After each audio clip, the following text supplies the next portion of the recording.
বিসমিল্লাহির রহমানির রহিম। আপনারা আমাদের সম্পূর্ণ একটি প্রজেক্ট দেখতে পাচ্ছেন। কিছুদিন আগে আমরা এই প্রজেক্টটি সম্পাদন করেছি এবং আপনাদের হচ্ছে ডাবল গ্লাস টিনা। মানে তাইলে আমাদের এটা যেটা single দিবেন, glass। শুনেন আমাদের যেটা দিবেন এইটার পিছনের উদ্দেশ্যটা হইল পিছনে যে কোডটা থাকে সেটা দিয়ে আমরা সার্চ করে দেখব যে ট্রিনার এই মডেলের প্যানেল আছে কিনা এবং কেমন সেটা লিখে না, আপনাকে আমি যে প্যানেলটা দেখাবো আপনি আমার কথা বুঝতে পারছেন কিনা। আপনাকে টোটালি হচ্ছে টিনা যে প্যানেল সেম এটা প্যানেল কি দেবো। টিনা না? না, এটা টিনা না, এটা সানি। সানি এখানটায় সব সানি।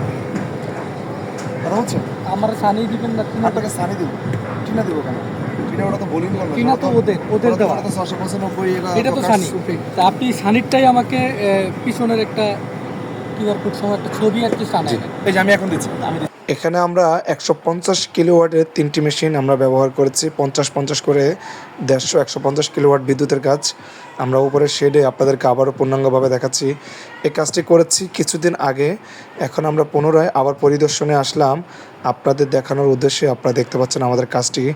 আপনারা যারা জাতীয় গ্রিডে বিদ্যুৎ নিতে চান বা বিদ্যুৎ উৎপাদন করে আপনার কারখানা ফ্যাক্টরি চালাতে চান, সেক্ষেত্রে সরাসরি আমাদের সাথে যোগাযোগ করতে পারবেন।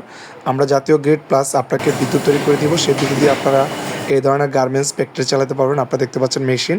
এই মেশিনগুলো আমাদের সোলার প্যানেল থেকে কী পরিমাণ বিদ্যুৎ আপনার ফ্যাক্টরিতে লাগে আমাদেরকে তথ্য সাবমিট করলে আমরা আপনাদেরকে একটি কোটেশন প্লাস সার্ভে করে দিব। আপনারা দেখতে পাচ্ছেন টোটাল একটি সার্ভে রুম। আমরা এখানে হচ্ছে অন গ্রিডের মাধ্যমে বিদ্যুৎ সরবরাহ করতেছি।